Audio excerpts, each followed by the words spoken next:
We've been talking about it for a number of years.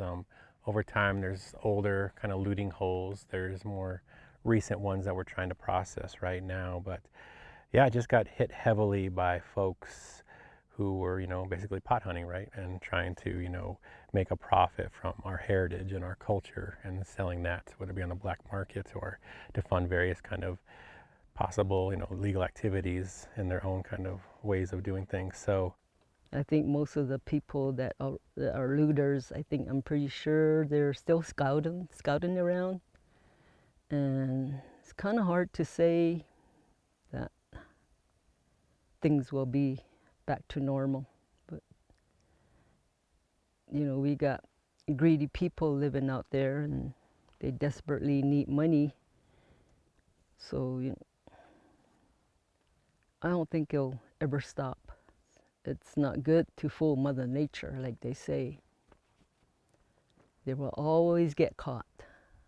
In return, it's gonna backfire on them because it's something that's, that is scary not to mess around with. And if it doesn't affect them, it will affect the tribe, like I said. Part of history is gone.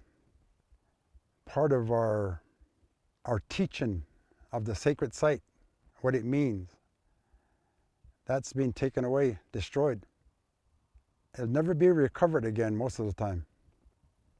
And all those things that were taken were made with a prayer, ceremonies. Sacred. White people call it sacred. We call it holy objects. The sites are very important.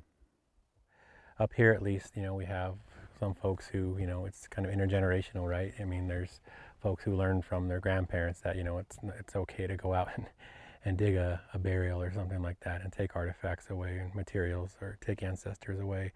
And so in that sense, there's that trend where folks are doing it because it's something that they learned from their parents or their relatives. And so that in a sense is kind of a trend that's happening up here. Other things happen too, some folks form different kinds of habits. Going to loot sites is kind of lucrative sometimes, and so that will pay for different things. And so it's heartbreaking in a lot of ways. We really try our best to preserve things in place. And when you go and you see your ancestors' bones scattered across the landscape, or whatever material items they were laid to rest with, or even the impacts to the local kind of ecosystem and environment from looting activities, it's really hard to stomach. And sometimes because all they wanted to do was stay buried, right? Probably, and just allow themselves to, be laid to rest in respectful ways. But, they were disturbed and they're not allowed to do that anymore. And so I guess senses of morality and humanistic kind of understandings of my association to my own community, but my ancestors as well, kind of kick in. And so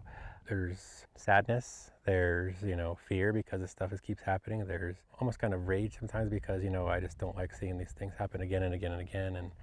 And so you have to kind of channel that in a certain way and allow yourself to, okay, it's happening, so what are we going to do about it? I mean, and I can I can see these places and be saddened, but at the same time, I gotta, be a professional. I gotta work with, our TIPO office to strive to make that place somewhat resemble what it did before.